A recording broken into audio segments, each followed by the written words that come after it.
Hello and welcome to some more Star Citizen. There was a Lumberyard article from gamesindustry.biz, Amazon Lumberyard 1 year on, links to sources below, that talked about updates and some info on the Lumberyard engine, but also a bit about Star Citizen as it's now using the Lumberyard engine. I'll summarise the relevant parts below. The article was talking to Mike Razzini, VP of Amazon Games, apologies if I butchered his name at all, about the engine's first 12 months, how it attracts high profile studios, and it's distancing the tech from Cryengine. Amazon purchased a Cryengine license, allowing them to do what they wanted with the engine, and they made their own game engine, Lumberyard, with it. Amazon are now very keen to meet their customer needs and make a place for themselves in the industry. Branzini had a conversation with Chris Roberts about the potential uses and integrations with the Lumberyard engine. According to the article and Franzini, Chris Roberts said, "Hey, I really thought it would be cool to integrate with Twitch, and I have this idea where it'd be nice for a broadcaster to pull people in from chat to play." And we were like, we agree. We did that with a feature called Join In, which does that at the click of a button. And he was like, that's cool. I also really think it'd be great if, and we were like, yeah, we do too. We built that. He just kept finding that his vision for the things he wanted from the technology and different services,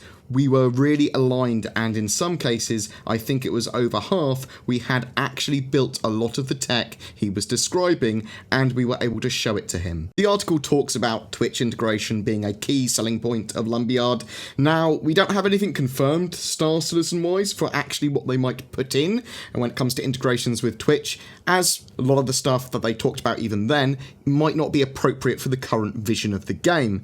The systems that already exist for Lumberyard are chat play, which lets Twitch viewers affect item drops, combat spawns, and trigger events in-game that are integrated with it anyway. Another one of those services that was mentioned as well was Join In, which lets Twitch broadcasters invite selected viewers to join them and easily just get into their games. Nothing like this, though, has been publicly announced for integration with Star Citizen or anything. They're just features of the Lumberyard engine which potentially they could leverage if they wanted to. There are going to be mechanics for newscasting in Star Citizen's persistent universe, though, so potentially maybe it could tie into that, and Star Citizen is very strongly supported by a streaming community. All I'm saying is that it's not beyond the realms of possibility to have some form of Twitch integration with Star Citizen in the future, though I suppose a robust party system might be a better option for what they were talking about. So some people are going to find that hard to swallow with a lot of stuff. Like if you're an EVE player, you don't really want people being able to affect your game when you're doing missions. If you're doing harder, large-scale missions, you don't want someone to be able to just screw you over. However, in Star Citizen, maybe with the way the modular system works, you could have an audience affecting mission possibilities and changing modular parts of it without it damaging gameplay, though that could be a terrible idea. So it's interesting to know that they're thinking about the potential for Twitch integration, though. Later in the article, they talk a little bit about Crytek and Cryengine. Franzini also talks about the evolution of that Cryengine to Lumberyard and the separation of Crytek from the equation to a large extent. So Cryengine was a starting point. At this point, over 50% of the code in Lumberyard is written by Amazon engineers. We don't have an active commercial or strategic relationship with Crytek. We wish them the best, but where they go from here is entirely separate and different from anything we're doing with Lumberyard. Franzini was also asked if they ever considered purchasing Crytek, as some believed that they might merge with the Lumberyard team during the various financial problems that Crytek have previously had. To which Franzini replied, "That's a very reasonable question, but you're getting into rumours and speculation." The rest of the article talked a bit about the future of Lumberyard, so it's kind of focused around productivity, performance, flexibility, integrations with the cloud, integrations with Twitch, and getting their customers to say, these guys are great listeners.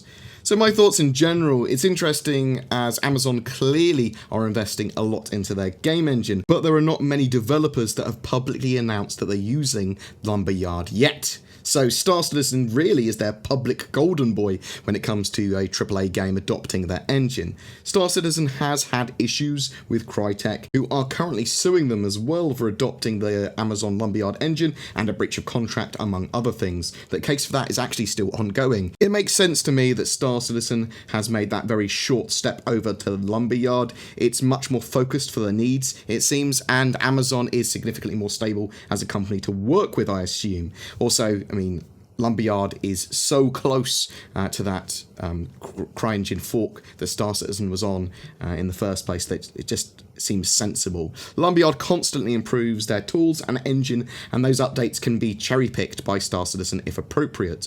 Twitch integration might be cool for Star Citizen, but I'm not sure that I'd want it to affect my actual missions and gameplay, unless it was its own mechanic. If it's the newscasting thing, if it's its own thing, then maybe. I'm sure there is a lot of interesting potentials that they're exploring though. But tell me what you think in the comments below. Would you love the idea of some form of Twitch integration with Star Citizen that would allow easy play if you wanted to get into the same server with Twitch broadcasters? Or would you like to be able to affect their games while they're playing Star Citizen? Are you someone that hates the idea of your game being affected? Or do you think they're looking at other integrations that aren't so invasive? Every month we have a Star Citizen vehicle giveaway. This time it's for a Tonk and Turtle, the Tumbrel Nova and Anvil Terrapin, provided by our featured organisation, Talon's Outer Haven, a roleplay and exploration-focused organisation that's individual member-centric and like testing in the persistent universe. They have their own radio station too, and they're recruiting, so check out their org in the description below. But to be in for a chance of winning that pair of goodies, make sure that you are subscribed to my YouTube channel and then comment on any of my videos made during May. Each video gives you another chance to win. Also, I'm working with Shadow, which is a cloud-based subscription gaming PC service that gives you an alternative to upgrading, but also as a gaming PC anywhere. I'm trying to make the service as Star Citizen friendly as possible, but please check that out again in the description below if you're interested, and using the promo code BoredGamer will give you a discount too if you decide that you like it. Thank you very much for watching. Please don't forget to like and subscribe as it really does help me, and I'll see you in the verse.